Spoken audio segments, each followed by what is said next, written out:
Okay, that sounds really good. For smaller businesses, when they approach you, what seems to be their biggest stumbling block? So sometimes it is actually mindset. And I'm very lucky because what I'm qualified in is what I sell. Yeah. So that's obviously a plus point, isn't it? So I've Yeah. got that skill set and I have that confidence to be able to go out and I'm happy to talk to anyone and do it. But if you are a cleaning company and what you're really good at is understanding how cleaning jobs work and all your products and how long it takes to clean a hotel room or a bar or a restaurant, that's brilliant. But it might be that sales isn't something that you're particularly comfortable with, and that's where the challenge comes. And I think then it's easy as a small business owner to avoid the things you don't enjoy. And we call it sort of the magpie approach, where you sort of see these new shiny things and you go and do those as opposed to avoiding and doing the things that really are going to make your business grow.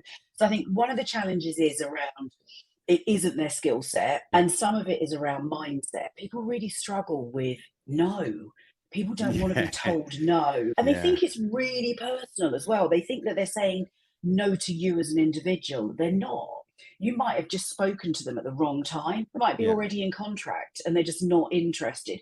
So I think that's the hard thing, is that sort of resilience that people are lacking. And I think if you're not sure what you're doing, you'll lack confidence. And if you lack confidence, you don't really want to do it That's true. because no one wants to make a fool of themselves.